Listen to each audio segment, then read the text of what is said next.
Good evening, everybody. I'm Dr. Vincent Baker. I direct the Wheaton College Center for Applied Christian Ethics. And while we often do things related to lecturing, etc., we also do things connected with creativity, things that can also help facilitate more discernment through ways besides just your standard lecture or panel.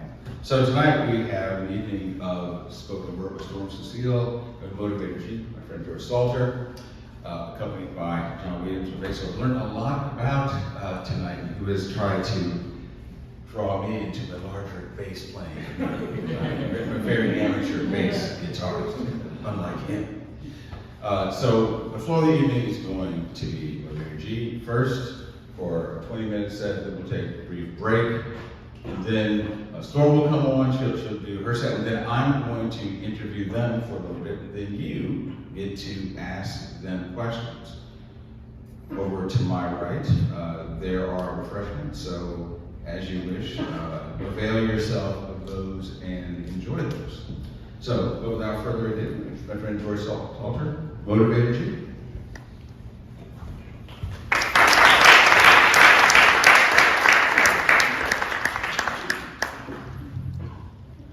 It's a blessing to be in the house. My name is Motivator G, and I'm on the MIC for my Lord and Savior, G.O.D. And I have with me my partner in Christ, Johnny Lamar, on the bass guitar. Let's start the track. It's poetry in motion.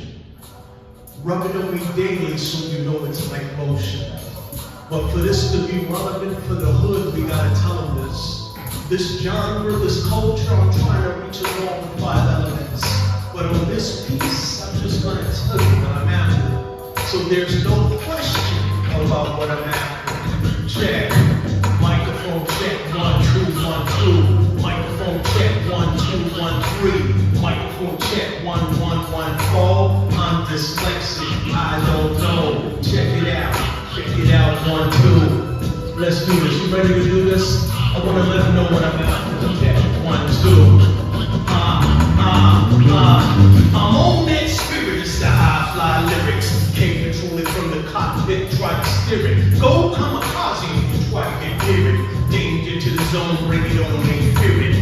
In my mind, I'm rising. Spiritually private. Anything be not like me, I'm terrorizing. Drunk when I'm driving. DUIs. Everybody feeling the bad, making a fit. Now you analyzing the track, you rewind it. Looking for the spirit, here it is, you find it. Yeah, with that beat, I can keep perfect timing. Now you wanna know the reason is why I'm rhyming? Is that the truth? That's what I'm after. Give it the best juice, that's what I have to. 150 proof, something that'll last you. Doing what I gotta do, doing what I have to. Is that the truth? That's what I'm after. Give it the best juice, that's what I have to. 150 proof, something that'll last you. Doing what I gotta do, doing what I have to. At the farm, looking up how I gotta climb. In my mind, should this distance be a straight line? But with the pen, I zigzag to the left. See the skin? Don't get there with what it's in. Separate the seed from the weed full of men. Give them what they want to, they breathe it in. That's what I'm after, my reason again. The peace from my master is pleasing to them. Come on, is that the truth? That's what I'm after. Giving them that juice. 150 proof. Doing what I gotta do, doing what I have to. Is that the truth? Giving them that juice. 150 proof. Let's give it up for Jesus Christ for just inspiring me with the word. Praise God. Now, I know this is spoken word, and everything that we're doing is coming from the word. That right there was coming from Acts 26, about where Saul was on his journey and how he had to do some things about just keeping on going. Here we go. Picture this, remain focused. This is how we get down. Picture this, remain focused. This is how we get down. Picture this, remain focused. This is how we get down.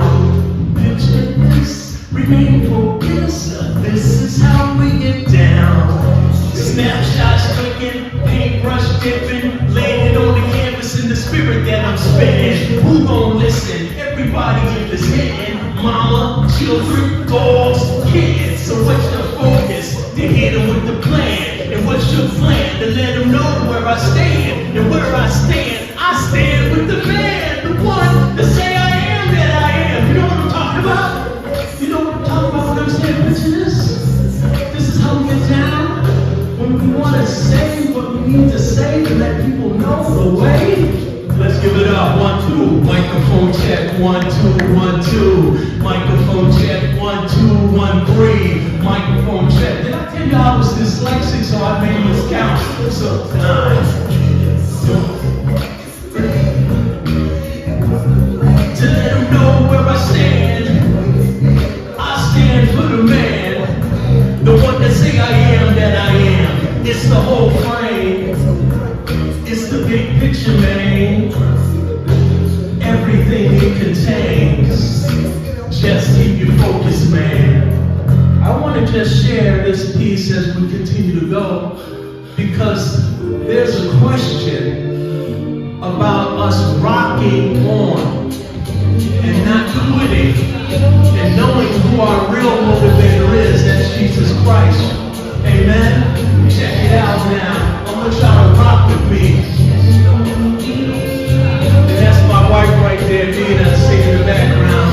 Love you, babe, for putting this on the track.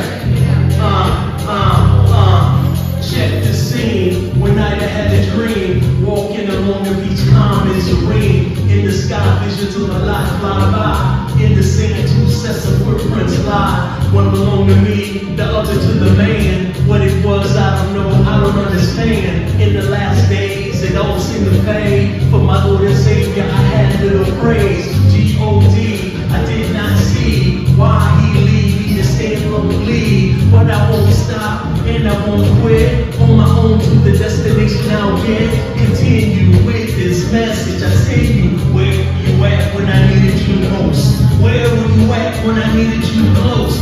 Where were you at when the truth were heavily stacked? Where were you at when I thought you had my back?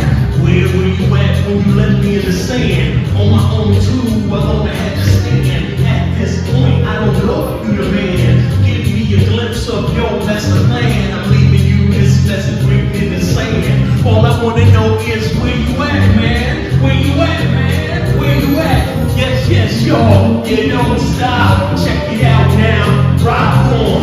Yes, yes, y'all, you don't stop. Check it out now, rock on. Yes, yes, y'all, you don't stop. Check it out now, rock on.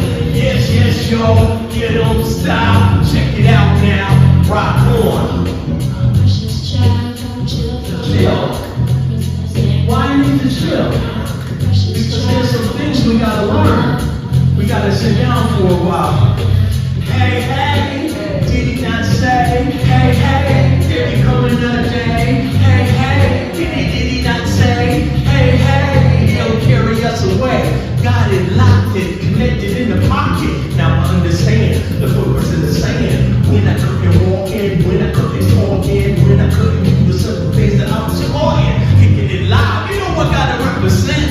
For my Lord and Savior, dedicate this. Never will I fall, never will I quit. Took me through it all, had me tight in his grip. Open up my eyes, realize I'm fortunate. He'd be my lifeline, I'm holding on to this. The first masterpiece that I ever really saw came to me when he died on the cross. Yes, yes, sure, you don't stop. Check it out now, rock on, rock with me. Yes, yes, sure, you don't stop. G.O.D. now, rock on. Yes, yes, sure, you don't stop. Check it out now, rock on. Yeah, yeah, yeah, no, you don't stop. Check it out now, rock on. Yeah, yeah, yo, you don't stop. Situation be the motivation. Best believe, don't be deceived. Check the scene before you slip into the dream. Footprints ain't always what it seems. When you need them most, he be right there close. When it's just that, he be right there, got your back. Walking with the man and you don't understand. Only one set of footprints in the sand. Don't deviate, hesitate with the plan. He be the man, got you right there in his hand. He be the gift we come to uplift. Hey, hey, did he not say? Hey, hey, there be coming our day. Hey, hey, did he not say? Hey, hey, there be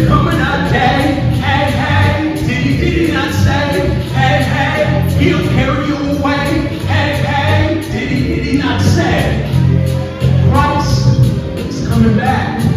And my hope is to be in a place where I could be carried away.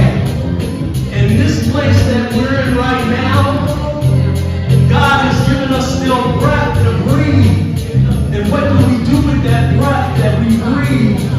We use it to let others know about the goodness of Jesus Christ. And that's what He's done for me. And I know that's what He's doing in your life. What I want to do, I want you to think about if Jesus came back, would He snap to this? What's going on this campus? Jesus came back. Would He clap to this? Check it out. He might just rap to this. Snap to this. And Jesus came back. When He clapped to this. And Jesus came back. When He rap to this. Mad Tracks manufactured this. And Jesus came back. When He snapped to this. And Jesus came back. When He clapped to this. And Jesus came back. When He rapped to this. Mad Tracks manufactured this.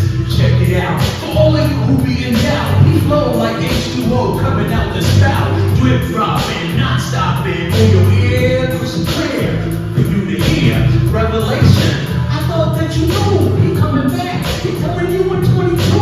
Flipping the lyrics. You fear this. Standing up in line now. Your time to hear this. Message for your mind. Be the purpose for the rhyme. He don't like your fuse. Blow your mind to represent. On the scene, this is what I mean. Sent the angels back, Revelation 16. Giving them the verses for the churches, motivating congregations, ordinations, taking the fall. He read it like the shining star alone. Cause we ain't done thus far. You need more than ever. I bet you do it ever. Do you wanna live like this forever? Caught up in the rapture, on to ever after. Hallelujah. Let the Spirit flow through ya. Gotta do it all, giving it all back to ya. Now for the way, coming back to save you, the first and the last, beginning and the end. Best believe He's coming back again. It's not about the snap. It's not about the clap. It's the fact that He is coming back.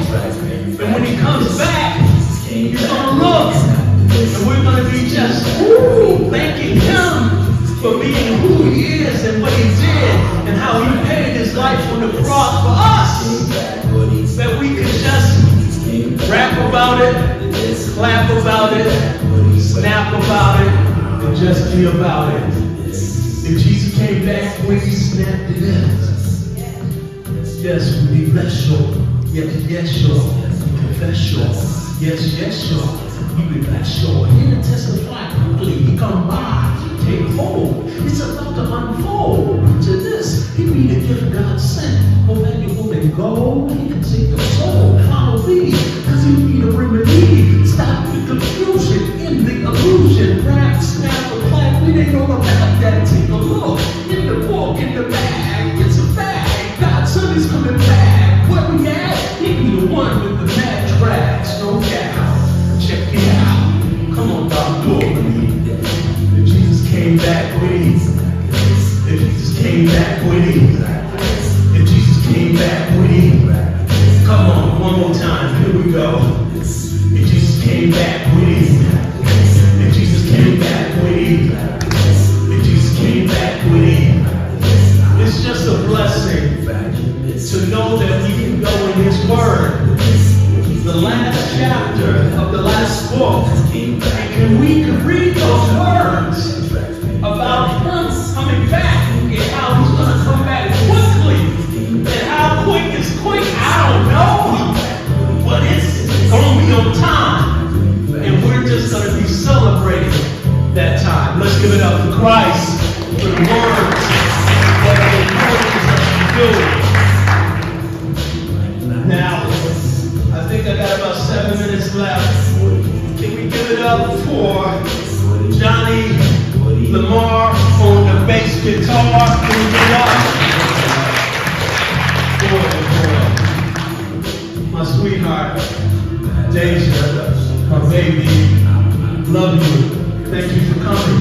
I think this is the first time you saw your dad minister in this type of play, in this type of way. Thank you, babe. Love you.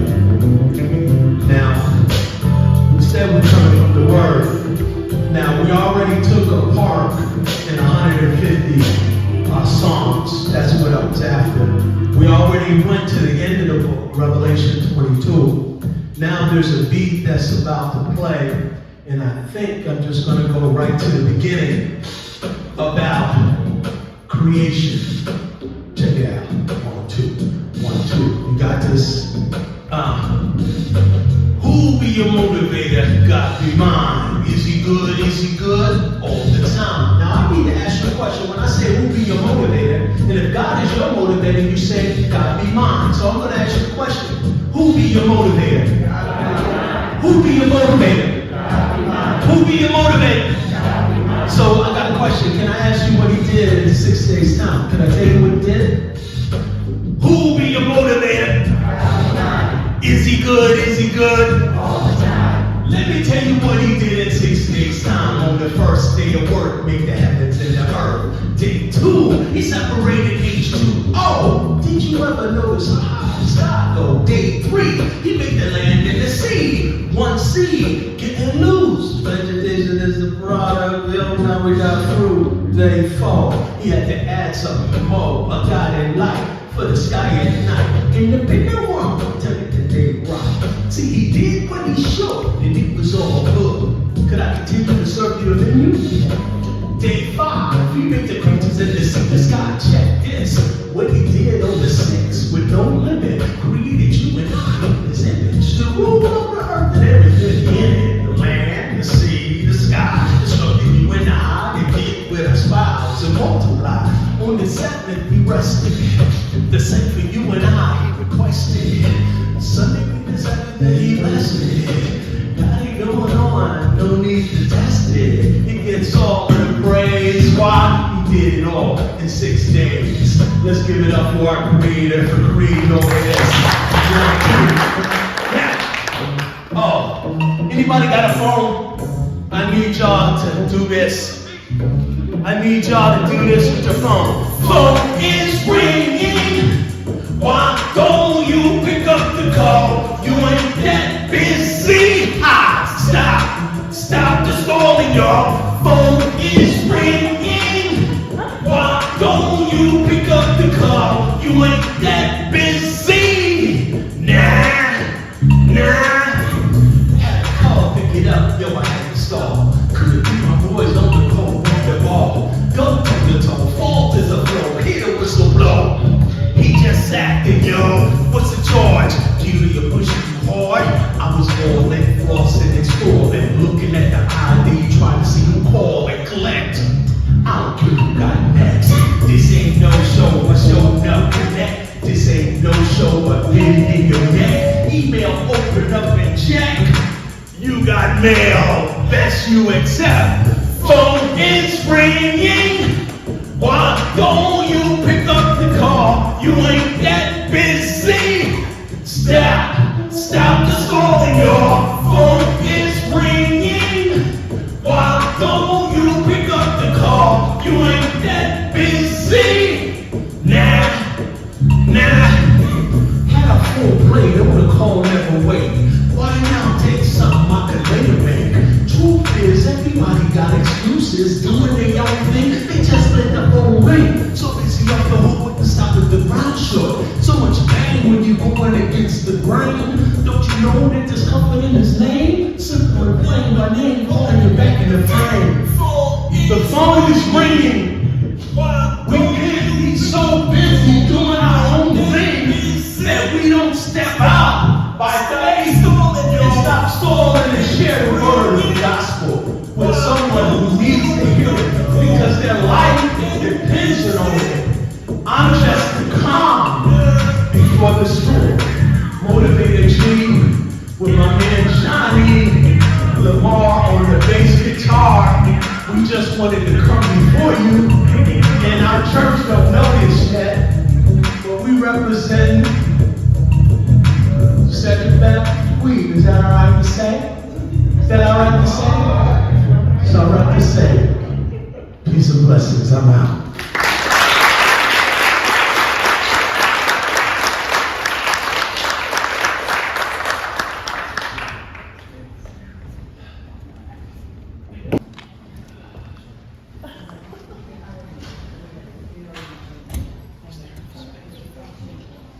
So while I'm waiting for everybody invite you into their seats. I want to also give a special thank you to my office coordinator, Gina Caballero, and to the person who works for me in 2 capacities, Stephen Preston, who's helping manage all of our tech stuff tonight and arranging all of this. So they did really the bulk of the legwork for this. So thank you very much. Let's give them a round of applause, please. Well, how did I meet Storm Cecile? I met Storm Cecile because of a mutual friend named Andrew Fox, who, if you ever met Andrew Fox, you would never get him. He's also been on this campus talking about his book about the Lord's Supper. Great lecture. And so I think Storm and I emailed, and then we had a Zoom call talking about art and all kinds of stuff. It was great. And then we finally arranged for her to come here. And so we had a great event. It was in the Phelps Room. And Wheaton alumni, Isis Myion, opened up for her a great evening. And so I knew then that I wanted her to come back. And so I'm so excited that we were able to have her chapel this morning. And I'm very thankful that she's here tonight. And I'm also looking forward to a little bit of conversation with her and George after it's over, so we can hear from creators and you can also inquire of the creators. So let me get out of the way and pass the mic to Storm Cecile.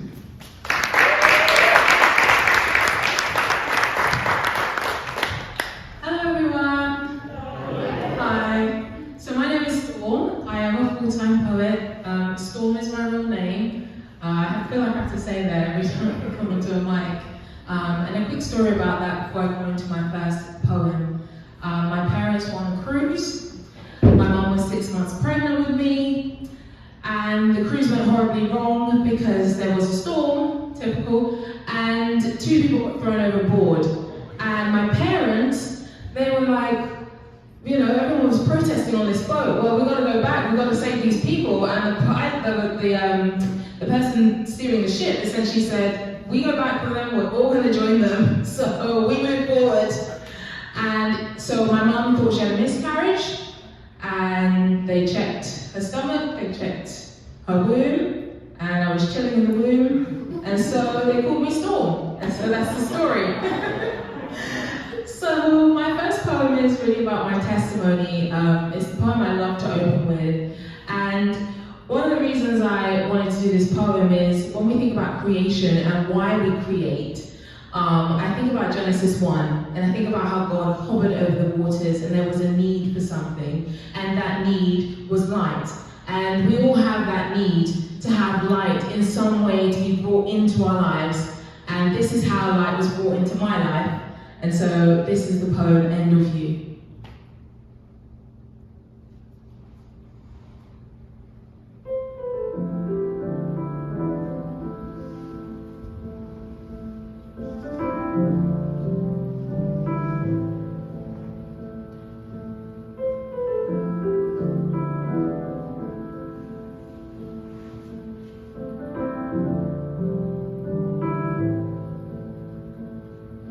Have you ever reached the end of you?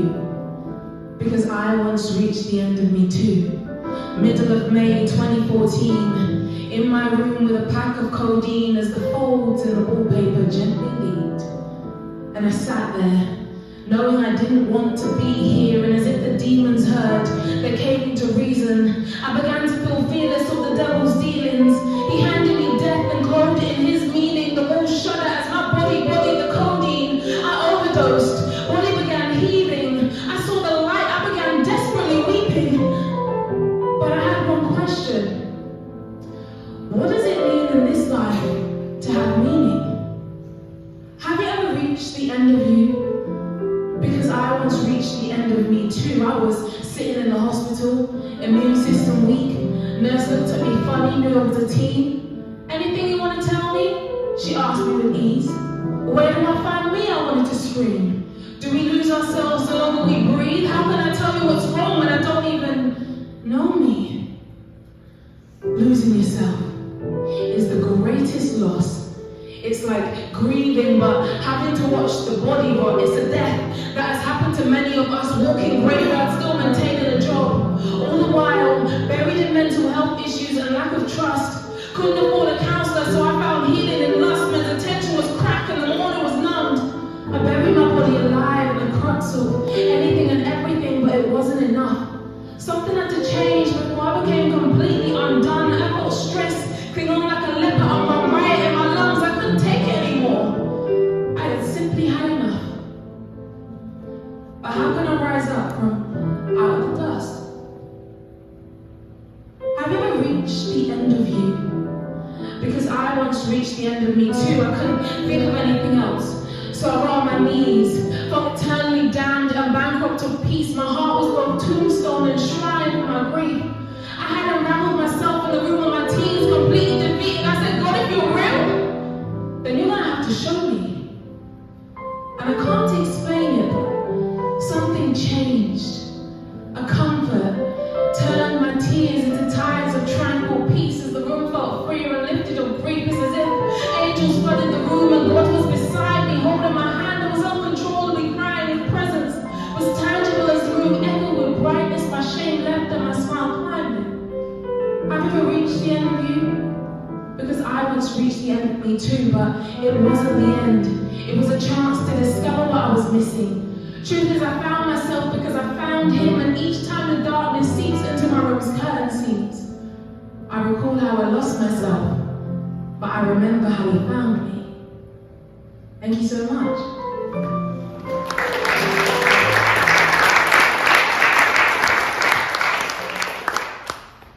Thank you so much. I think that's an incredibly vulnerable piece because so much happens in it and there's so many challenges. There's also so many parts of our story that I suppose are not included in those things, right? At the time when this was happening, my brother, he had a car accident. He was hit at 40 miles an hour, landed on his feet, and shattered everything in his body. And that is part of why I became a Christian alongside this story. And we all have stories. I think one of the other reasons why I love to create is because there's this concept of being an image bearer. God is magnificent, he is wonderful, and there's not enough words to describe how magnificent this God is, but one thing he calls us to be is the image bearer. He calls us to bear his image so that he can be glorified. And so this second piece is called The Condition, and I love performing this piece because it's really fun, but there's also a really clear kind of spiritual message to it that I really would love to share with you guys. So let's do this one, The Condition. Breaking news just in. A recent revelation of sin, an inherited disease affecting billions. Consciously and unconsciously is said to be causing havoc across all continents around the globe. Scientists are baffled. When people are admitted for this condition, there is usually no coming back from it. Its etiology is described as a chronic behavioral and psychological disorder characterized by recurrent episodes of moral, deviant behavior. This condition, also known as sin, transforms the patient into a silo for their sins, contaminating the bloodstream, unlocking the propensity to sin through a genetic predisposition called the A&E gene, which has been passed down through our genealogy.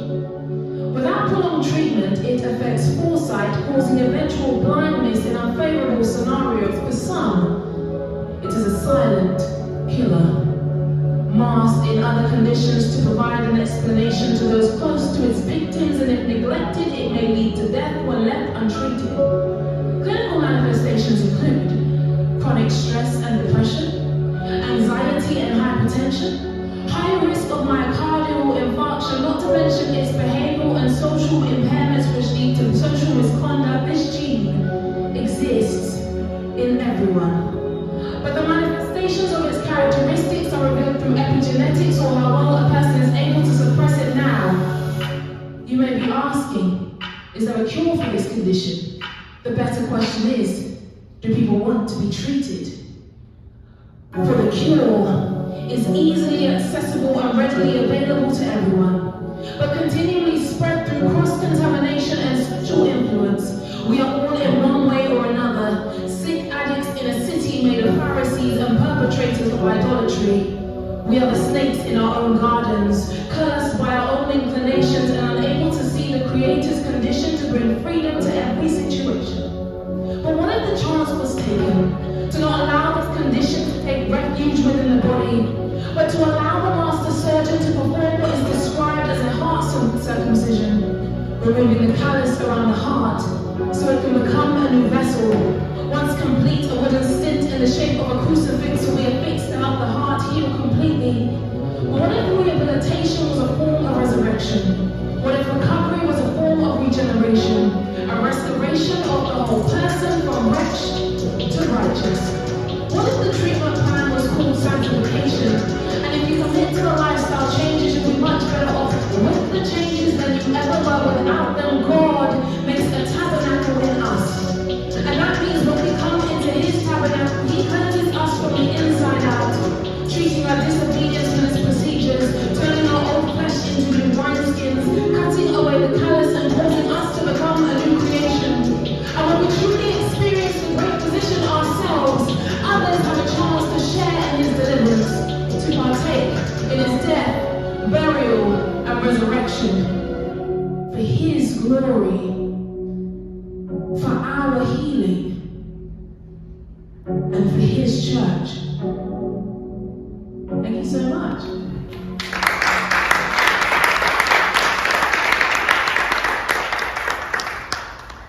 My piece, the next piece I want to do is a kingdom piece, and essentially the way I like to describe this piece is there is a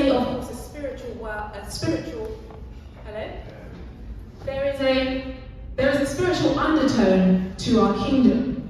And the way I like to describe it is we have a spiritual realm, and within our kingdom there is this musical thread that operates within it, and that musical thread is called worship.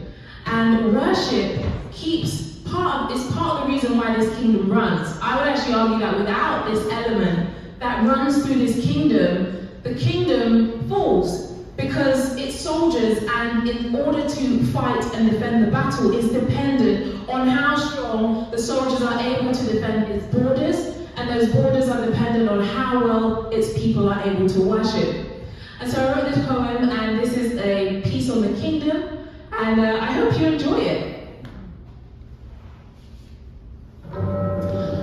By royal decree, and by the sovereign rule of the throne, the crown has thought it would be pertinent to remind its subjects and its territories that this eternal war against the kingdom of God is only just the beginning. Yet, the continuation of this war is by virtue of its opponent's persistence to corrupt the systems that keep our sovereign sphere running. It is clear that our enemy will stop at nothing to see our kingdom overthrown by his dominion and enslaved to his demonic policies. We have the best army in the entirety of the galaxy. For even unknown worlds cannot compare to our defenses, for the weapons of our warfare are not carnal. On the contrary, they have divine power to demolish strongholds. Yet we have failed miserably at protecting our regions. We have undermined our monarch and our kingdom regulations. We have laid down one of our most powerful weapons that prevents our enemies from even attempting to cross over our borders. And it is all because we have forgotten that our praise is a tool of warfare efficient for mass destruction. For this musical thread is woven within our kingdom's sinews and underpins its protection. As our kingdom is developed between two worlds, the physical and the spiritual. Yet the King of Kings has introspectively inspected his subjects and found that their hearts are distracted, more interested in worldly desires than in the ability to single-mindedly worship. We have abandoned our key duty despite it being there to protect us by allowing shallow pursuits to take over our attention. But what if we laid down our idols, connected our voices with heaven's choir and truly worshipped? Perhaps we will see transformation within our generation, God's kingdom meeting earth in a supernatural encounter. future.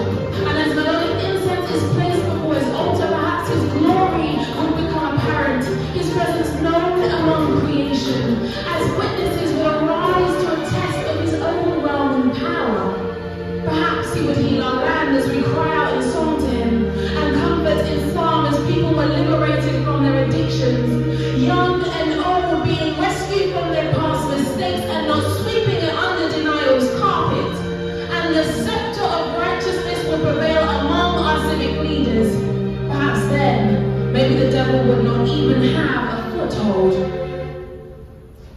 Subjects of this kingdom, I am here with a message that the gates of hell will not prevail because our city has one key distinction. Some depend on ramparts, others depend on borders, but none have praise as their deadliest weapon. So let incense arise and let the King be worshipped.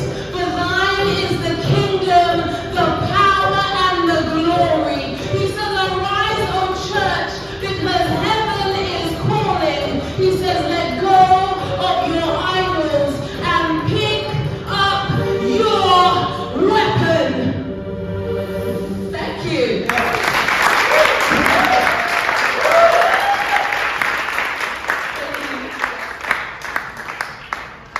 I think the batteries have died. Is everybody enjoying it so far? It'd be a pretty bad shame if I came all the way from England and people didn't like it. Well, I have one more piece for you, and it's based on my dad. Interestingly enough, on the piece before, there was the kind of opening of, breaking news just in. It was just the piece just before this. Hello, glory, hallelujah. That was my dad on the, I suppose on the antenna, so to speak. And my dad, at the point of doing that, was not Christian. I moved in with my dad when I was 14 years old. My parents were separated, I moved in with my dad. And I also became a Christian at that time. And he did not like me being a Christian. He did not like my faith. He was anti-hearing anything gospel, anti-hearing anything to do with Christianity. And I remember one time we were going to university, as you guys would call it, college, and we're in the car, and I just had this desire to just start praying. So I'm in the car, I'm like 20, I'm 26 now, and I'm like, I'm so sorry, I know you're not into this Jesus thing, but I just really feel the need to pray. So I start praying, and the prayers, they just start getting louder and louder and louder. At this point, I'm speaking in tongues. He's looking at me like a mad person. But after this point, he started asking me, Storm, can you pray with me? Can you talk with me? Can you tell me about the faith? And 2 months ago, he became a Christian.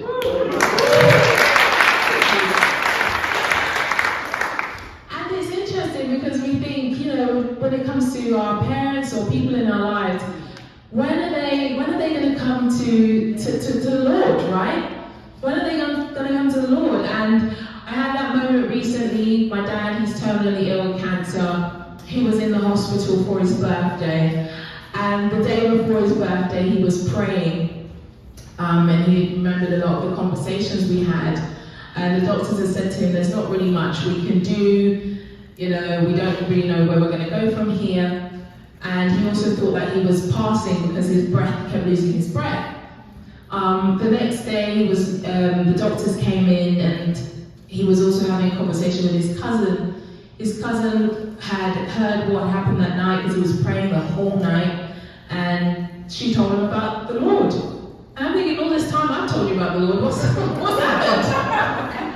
This is low-key offensive, but it's okay. I walk in, and the doctors say, I don't know what's happened. We've got some good news. The cancer's mutated. It doesn't mean you're not terminal anymore, but instead of having a couple months to live, you may have an extra year or so to live. So that was great. And then I walk into the room, I'm sitting there with my dad, and it's his birthday, and he tells me all that's happened during the night. And I'm like, oh my gosh, this is the opportunity. I've asked you this question about 30, 40 times in the past this question, you're going to say yes. And I said, do you want to give your life to the Lord? And he said, yes. And I said, do you want to pray? He said, yes. And so he gave his life to God on his birthday, and that was a beautiful experience. But anyway, my poem is about my dad, and it's about his terminal cancer, and it's called Wake Up, and I'll leave you with that.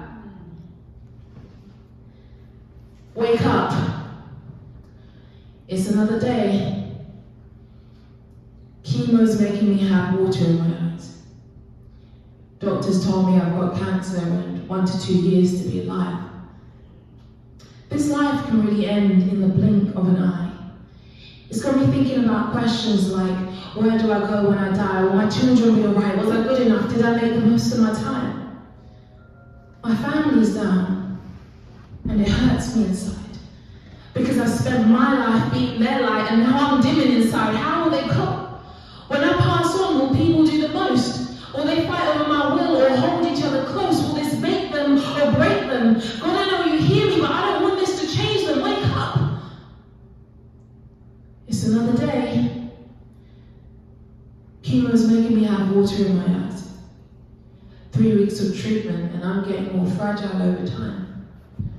My hair's falling out. As a man, it's hindering my pride. I have to rely on those who I'm called to protect with my life. Wake up. It's another day. Chemo's making me have water in my eyes. Doctors told me cancer's progressive. Tell me they tried. I don't have long left, but my hope's still alive. My family is closer than ever, and I think they'll be alright.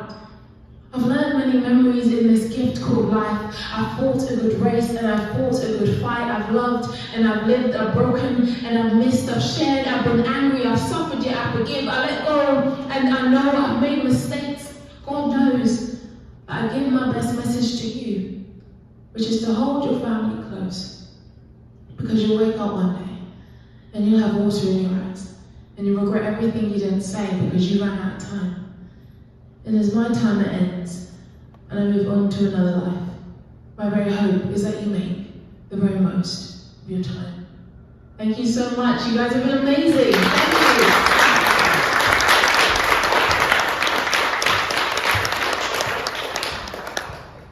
Thank you, Storm. Let's give her another hand.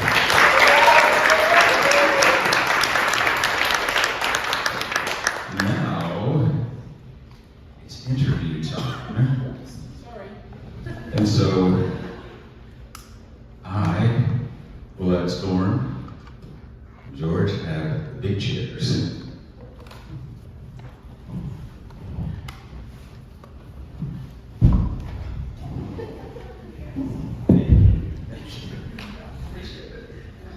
All right.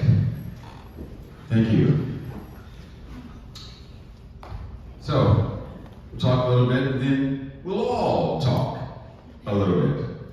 All right, so question number 1. Can you help us understand what spoken word is? In other words, how do you describe what it is that you are doing? So I hand to Storm, and then you can hand to George. Spoken word is performed poetry. And so it's the combination of using literary devices and techniques alongside performance to engage your audience. That would be my summary of spoken word. For me, spoken word is His word spoken to me. And as His word is spoken to me, I process it and I reiterate it in my own words. That's what it is for me. So what is the role of rhythm, music, rhyme in the way that you both compose? Would you share with us? I would describe rhythm, music, any kind of, I suppose, additional element as a form of engaging the audience. All of these things, I suppose, are assets. And so the way I use music is to complement the piece, to complement the poem. And I also have to say that the poetry needs to be good before we kind of add elements to it. It needs to be to a particular standard. Essentially what I'm saying is that if the track, kamikaze into the abyss of some Ethernet issue that we had, and we were unable to use the track, I think the poem should be able to stand by itself. So I would say all of those things are assets, and they complement the piece. It's interesting. You speak so elegantly, and you speak from a technical place, but it's spirit-filled. And for me, as I'll tell Rose, our director of choir at Second Baptist, I can't keep a beat. I choose not to keep a beat. I choose not to harmonize. If something happens, and I'm sorry if I'm being long-winded, but there's something that happens when I read his word, because I'm dyslexic, okay? And I used to stutter really, really, really bad. So when his word can tell me something that then I can say it back to whatever my heart is feeling, that's the beat that I feel. And my wife, who helps me a lot musically, she'll hum something, and that hum will be what we go to a producer with and say, this is what I'm rapping, this is the melody she's humming, let's put together a track.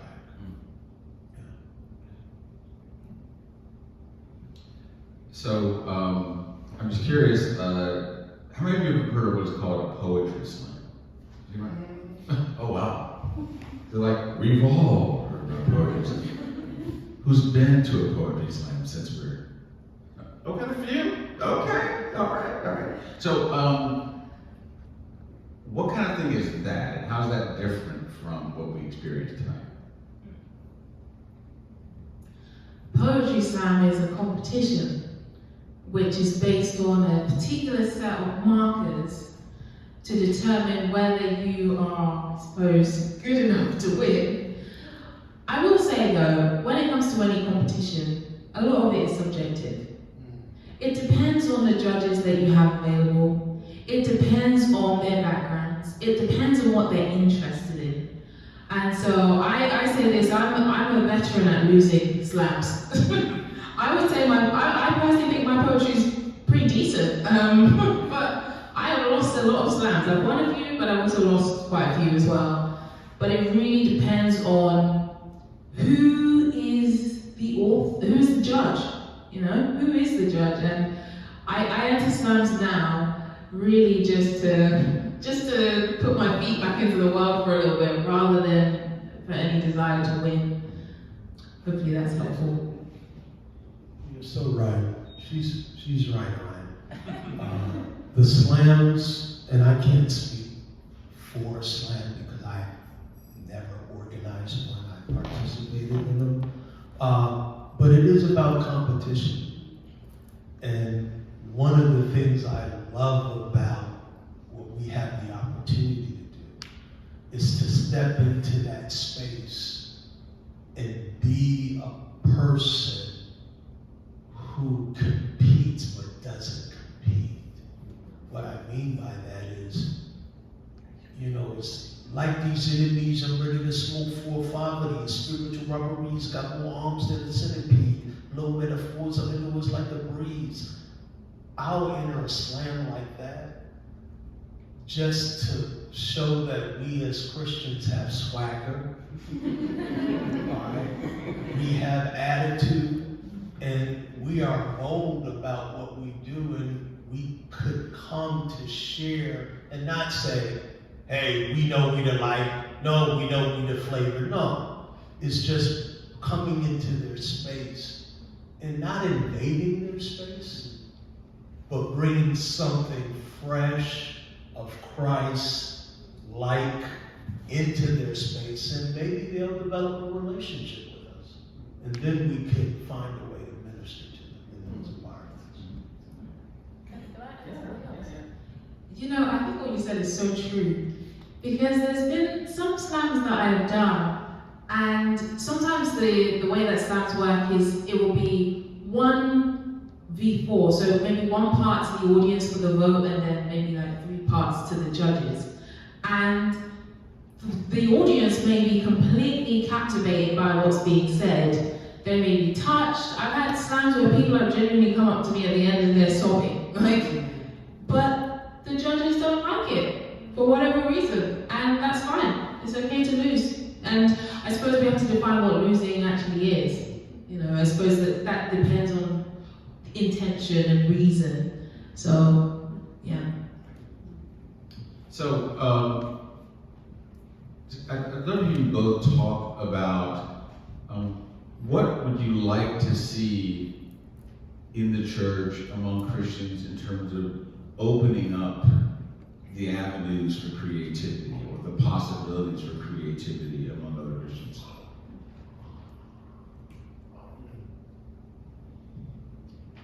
That's a hard one.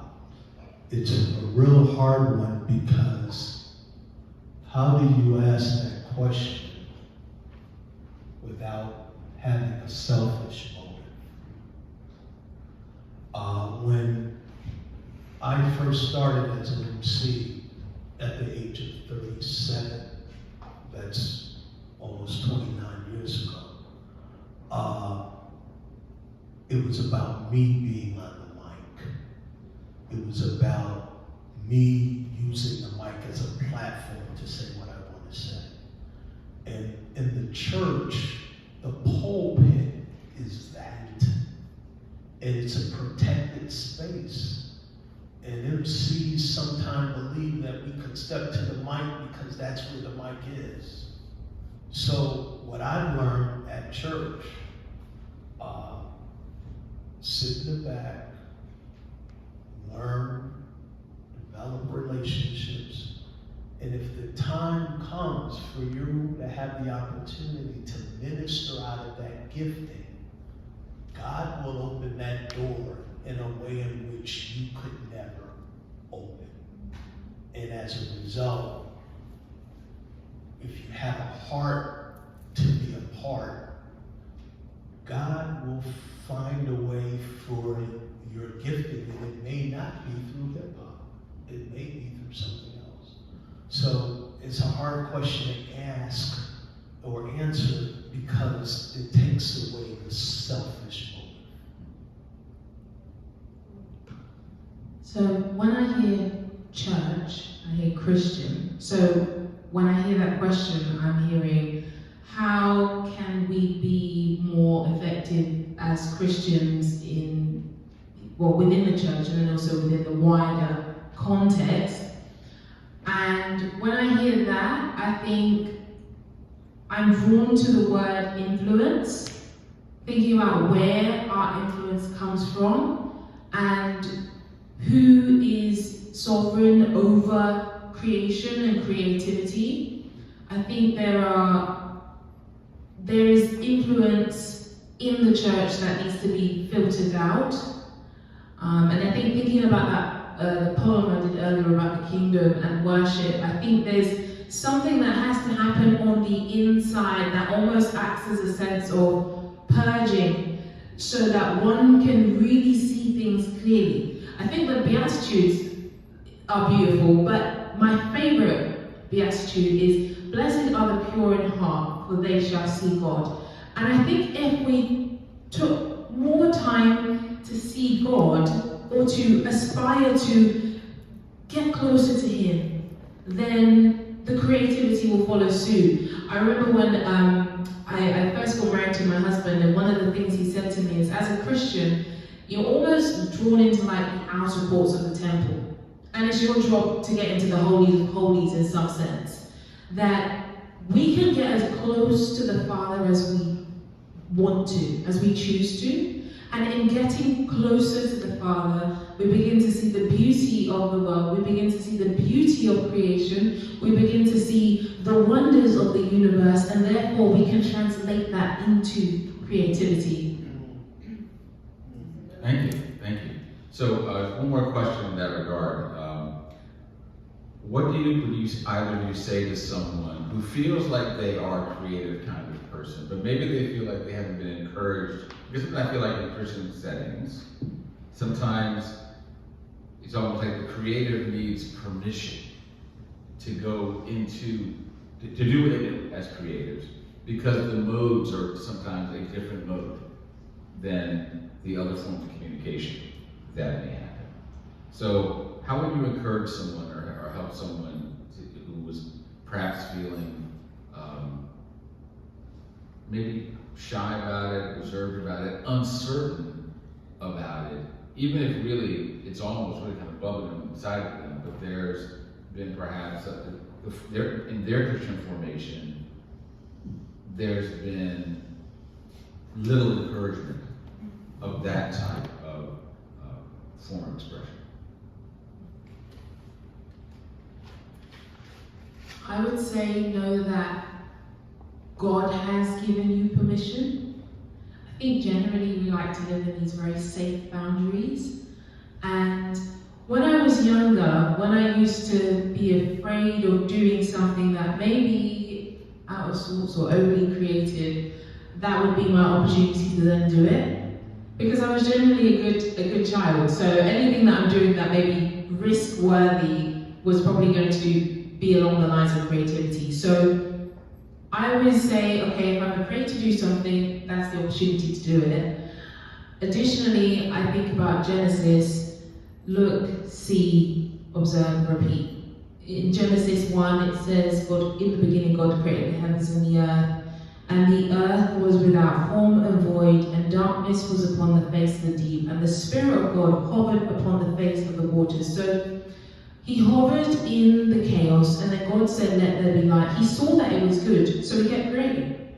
And I think there's something to that. When we see something, or we observe something within the world that may not be positive, or may need some influence or some light, there's an opportunity to find something to create in that, and so create. Thank you for that.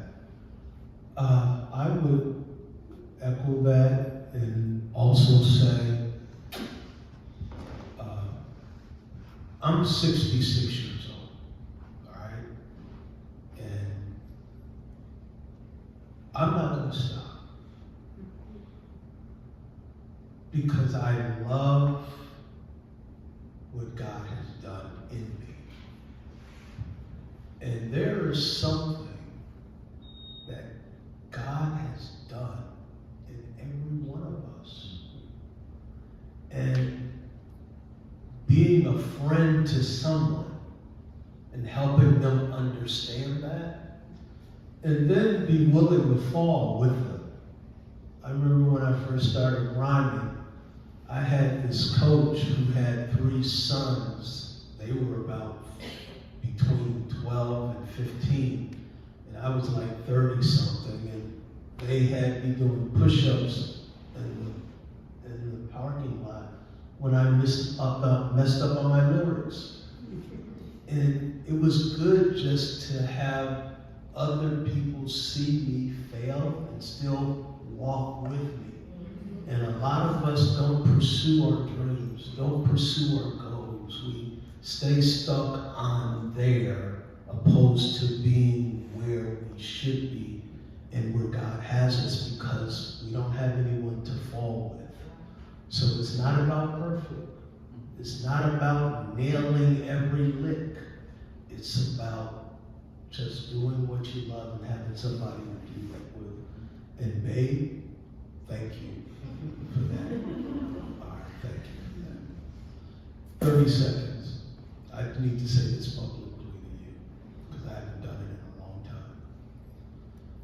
What I see in you, I'm ready to put a pin to. Lyrically, let me commend you pad to the mic, I gotta recite. When I think about you, I think about Christ. But for me to be like the city, it's hard for me to be running out of gas on empty. I lock the track on empty. I want to share, carry the burdens you bear. Wherever you go, I'll be there. I'm not overly protective, just selective. Wherever you go, we become collective. You know how birds sing songs and bees swarm, thinking about how God moved us on. From the flesh, you know how we first met. What I see in you, I got no regrets. I just wanted to take the time to publicly say it to you for myself. Love you, man.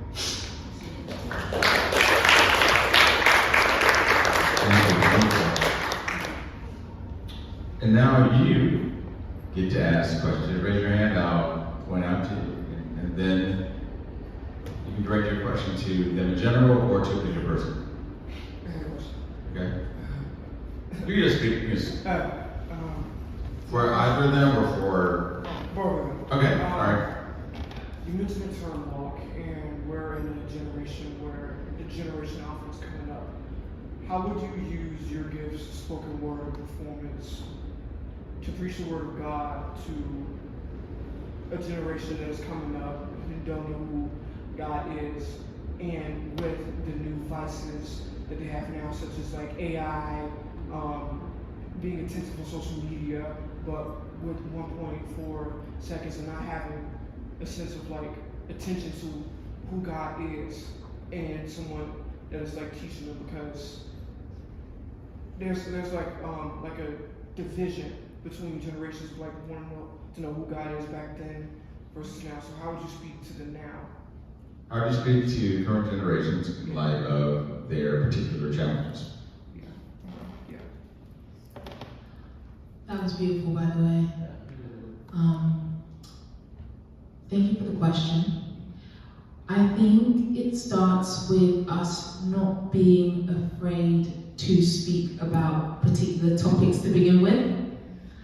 With a lot of conversations that are currently happening, there is a fear of cancel culture and this fear that if something's said in the wrong way, then automatically you're written off for life.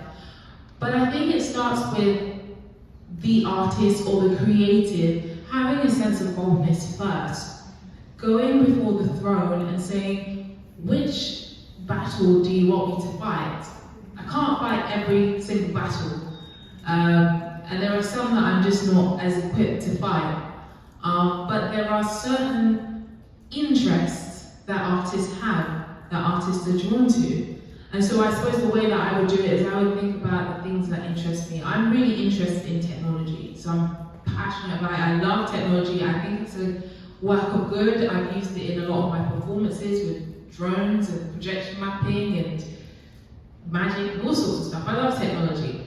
But there is something, I suppose, and as you're saying it, that's making me think, what can I be doing to challenge that topic in a better way?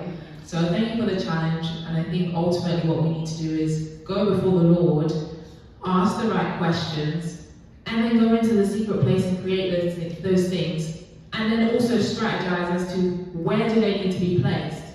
Because maybe social media is not always the best if you've only got 1.5 second attention span and you've got a 2-minute piece that kind of conveys the whole message. Maybe I need to go back to the slams and start talking there. Or maybe I need to go on the street corner and do some busking. Hopefully that answers the question. Thank you for that, Simone. Something happened at work today. I got on the elevator and there was a colleague, co-worker. She has to be about maybe 10 years older than me. And she said, my teenage granddaughter is just off the hook. And she said,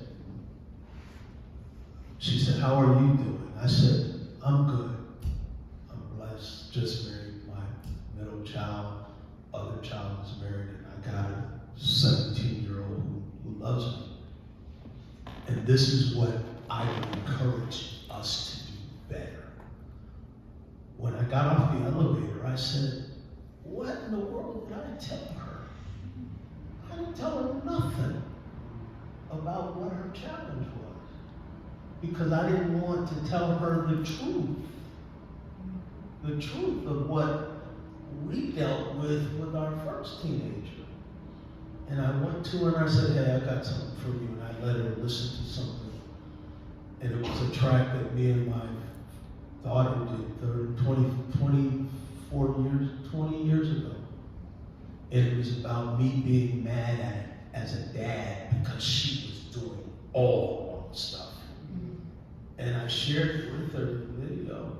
And the first part of the lyrics are, I wasn't with those days called family holidays without my dad in the mix, lost in a maze, confused because he didn't go by the rules, thought it was my fault when they said we had to move. See, out of the house, me and mom moved out, trying to stretch $1, no way to make it out, in and out of welfare lines, hard times, knew dad in the mix said it'd be fine. Those were the first 16 bars of the song. And I was telling her, before I could be a better dad, I had to deal with my relationship with my dad. So the question, to answer the question, we need to be more real and authentic about ourselves. And by doing that, that gives us what we can begin to do as we heal to help others understand our story, and then let them find their story, and it's all rooted in the Word, if I'm making sense. Thanks. Somebody else? Yes, ma'am. For both of you, how did you start writing spoken word, and what is your process for the writing process? How do you start? What's your process?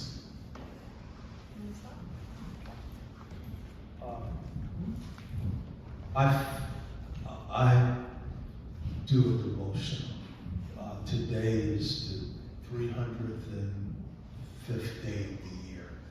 I do a devotional every morning, and I use a product called 10 Nelson 365 Pocket Prayers. I use it every morning, and that gives me the focus to say, what word do I want to concentrate on or pray about?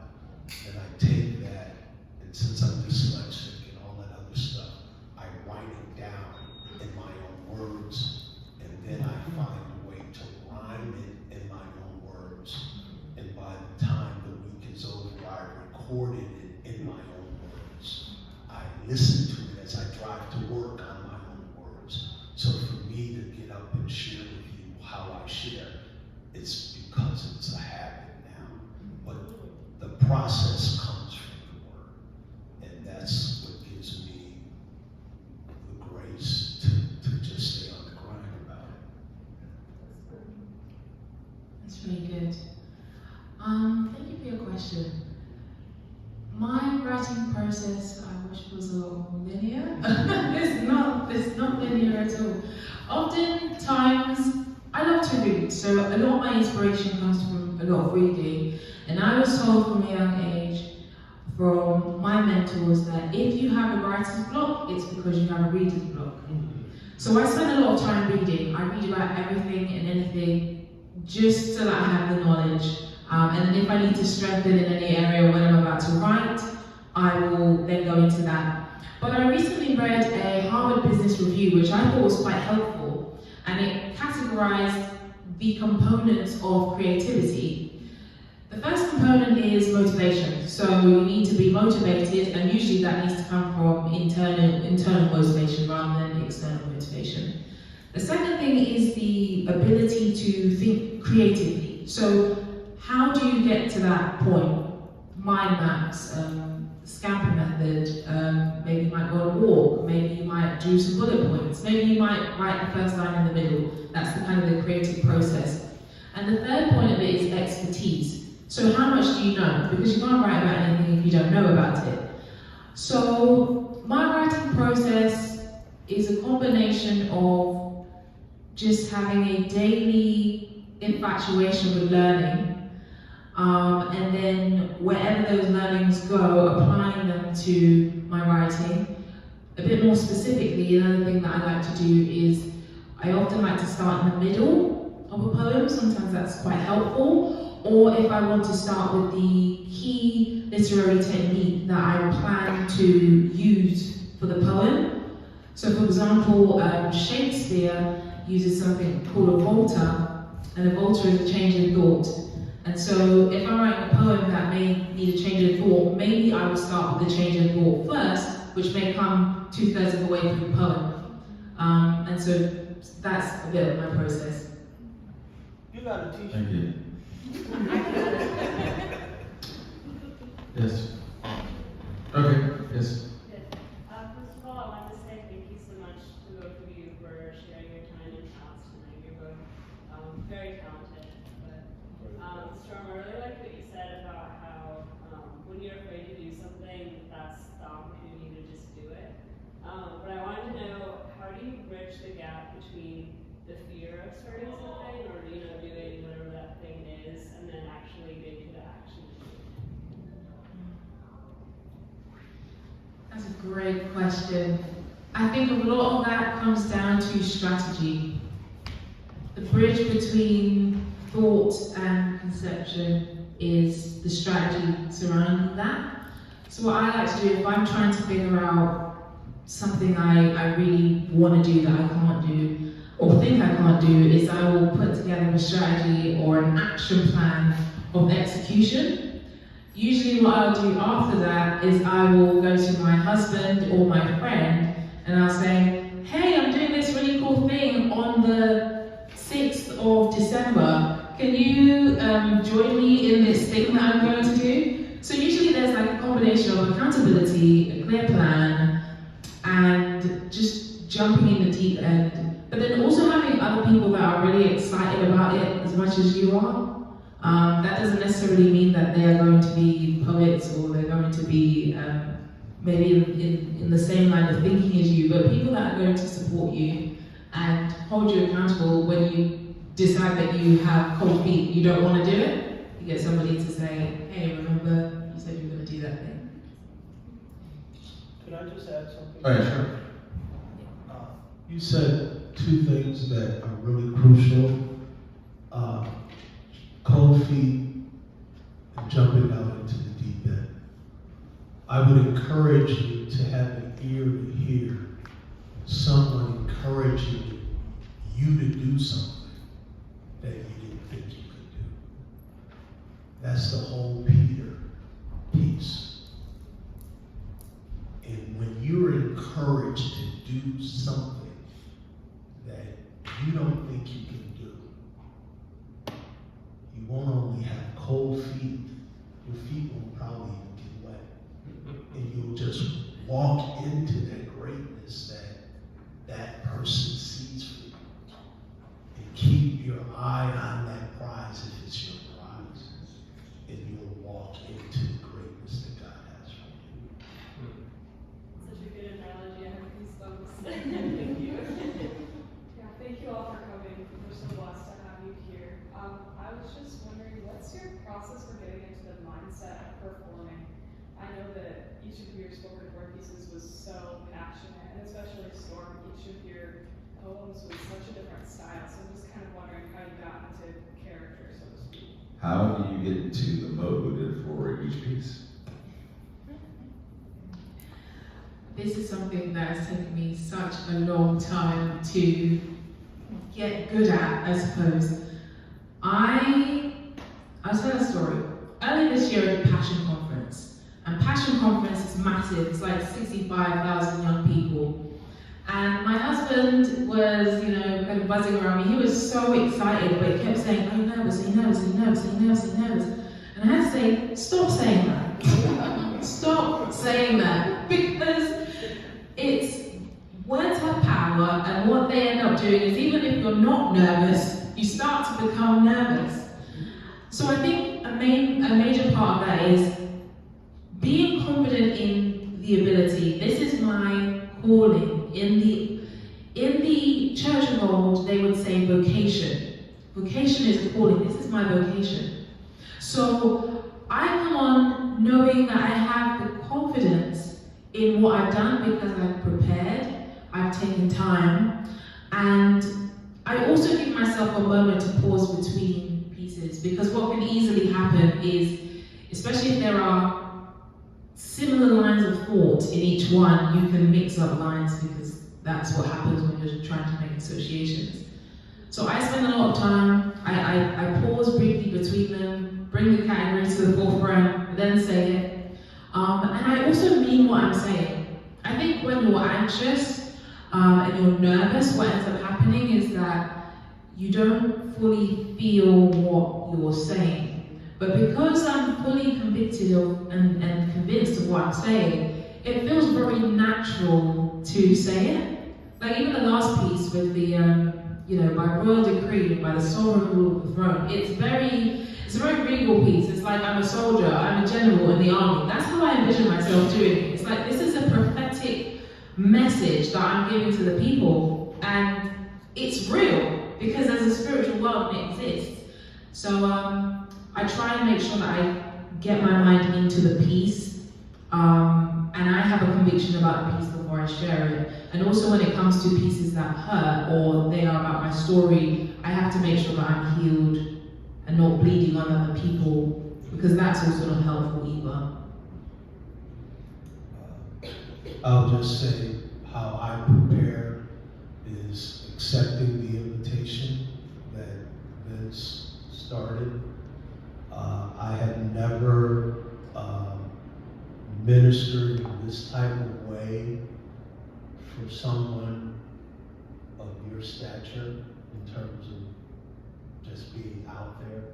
So earlier today I was scared.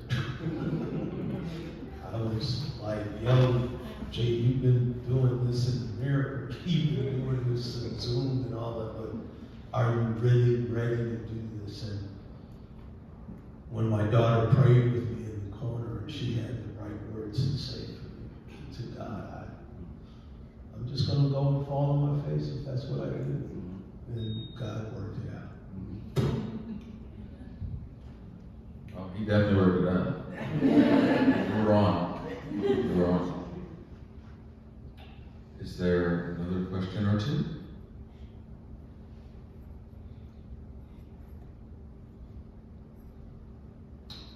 All right, well, they're not running away. So, but this is the official end of our evening. Thank you so much for coming. Please give your appreciation again for Storm, Motivator G.